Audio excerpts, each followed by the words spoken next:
Hello students and welcome to online tutor. Online tutor में आपका स्वागत है और यदि आप मेरे चैनल में पहली बार आए हैं तो इसे सब्सक्राइब करना ना भूलें।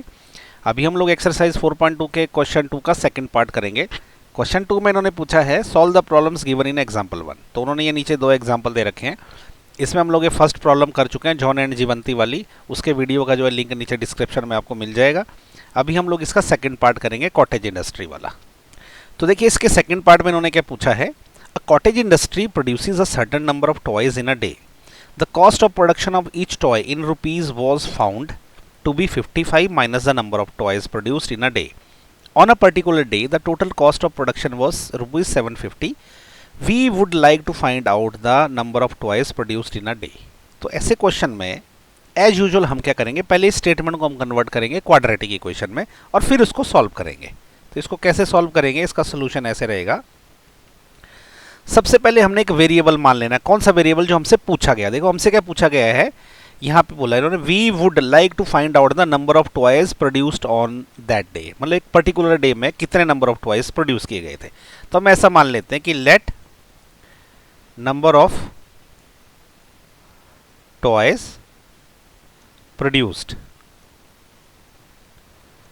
ऑन दैट डे, उस दिन कितने टॉयज प्रोड्यूस किए थे। ओके, उसको हम लोग x मान लेते हैं।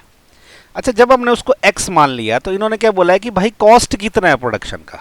ठीक है, देखो द कॉस्ट ऑफ प्रोडक्शन कितना है, इसने बोला है 55 minus number of toys. Okay, तो इसका मतलब क्या हो गया कि which implies cost of each toy, एक टॉय का कॉस्ट कितना है। ओके देखो इन्होंने बोला है, ये इन्होंने क्लियर कट दिया है। Okay, the cost of production of each toy कितना है, 55 minus number of toys produced. तो वे कितना हो जाएगा, 55 माइनस x हो जाएगा। ओके, तो देखो हमने टोटल x टॉयज प्रोड्यूस किए और एक टॉय का कॉस्ट है इतना। तो टोटल कॉस्ट कितना रहेगा, देखो जितने टॉय प्रोड्यूस किए उसको मल्टीप्लाई करो एक टॉय के कॉस्ट से, तो इतना निकलेगा कॉस्ट उस पर्टिकुलर डे का। ठीक है, लेकिन उस दिन का कॉस्ट हमको 750 दे के रखा हुआ है।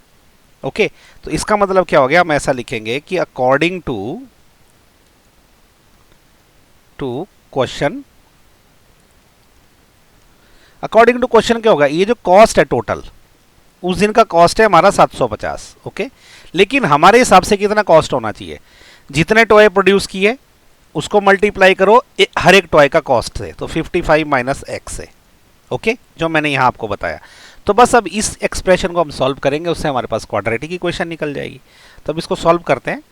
750 this is equal to x को अंदर मल्टीप्लाई करेंगे तो ये हो जाएगा 55x minus x square. Okay, अब ये टर्म्स यहाँ ले आते हैं सारी की सारी। तो देखो एक्स स्क्वेयर माइनस का है, यहाँ ले आएंगे इसको प्लस का हो जाएगा। 55 प्लस का है 55x, तो ये माइनस का हो जाएगा 55x, और 750 तो ऑलरेडी इधर ही है 750 दिस इज इक्वल टू, सब टर्म हम यहाँ ले आए तो वहाँ पे 0 बच गया है। तो बस देखो अब हमें मिल गई है क्वाड्रेटिक इक्वेशन। अब हम करेंगे इसको सॉल्व कैसे करेंगे, मिडिल टर्म स्प्लिट करके। ओके, तो देखिए मिडिल टर्म स्प्लिट हम कैसे करते हैं, हर बार जैसे मैंने आपको बताया, ये कांस्टेंट टर्म को एक्स स्क्वायर के कोफिशिएंट से मल्टीप्लाई कर देते हैं। तो 750 अगर मैं करूंगा तो वो बन जाएगा 750। ओके, अब हमने क्या करना है, ये जो 55 है बीच का, इसको ऐसे स्प्लिट करना है दो टर्मों में कि अगर इसको हम दोनों टर्म को अगर हम ऐड कर दें तो ये यही टर्म रह जानी चाहिए, मतलब माइनस 55। ओके, और अगर मल्टीप्लाई कर दें तो वो कितना बनना चाहिए, वो 750 बनना चाहिए। ओके, तो अब इसके लिए मैं क्या करूँगा, 750 के क्या करता हूँ, फैक्टर निकाल देता हूँ ताकि मुझे ये पता चले कि मैं उसको कैसे स्प्लिट कर सकता हूँ। ठीक है, तो 750 के फैक्टर निकालते हैं यहीं पे। वैसे तो 2 से निकाल सकते हैं लेकिन मैं 3 से निकालता हूँ, थोड़ा ज़्यादा ईजी पड़ेगा क्योंकि ये 25 से सीधा हो जाएगा।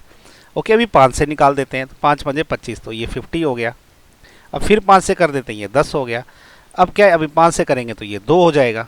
ओके, अब देखो कैसे निकाल सकते हैं हम लोग फैक्टर, ऐसे कि 55 बनना चाहिए माइनस का। सबसे पहली बात समझो, मैं 5 इंटू 5 ले लेता हूँ, वो हो गया 25।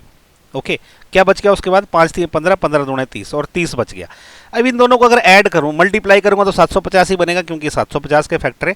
ऐड कर दूंगा तो कितना बन जाएगा, 55 बन जाएगा।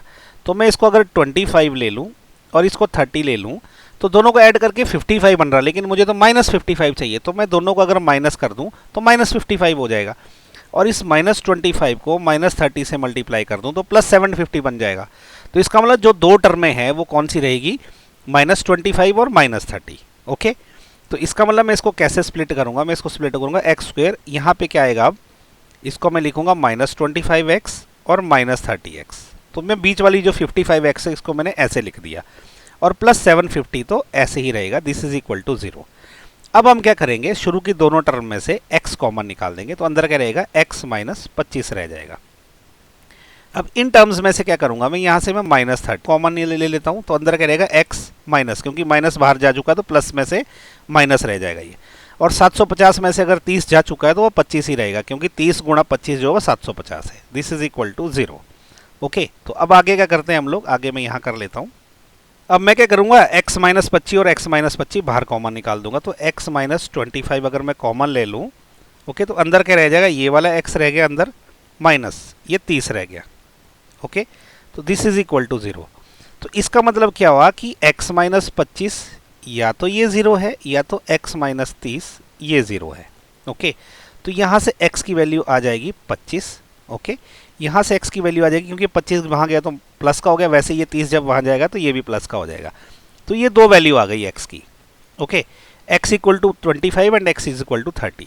तो इसका मतलब क्या कि उस पर्टिकुलर डे पे कितने टॉय प्रोड्यूस हुए, या तो 25 हुए या तो 30 हुए।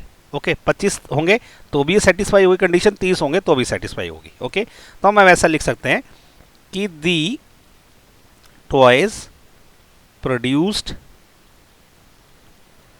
ऑन दैट डे या तो 25 है या तो 30 है। ओके, तो ये हमारा आंसर आ गया।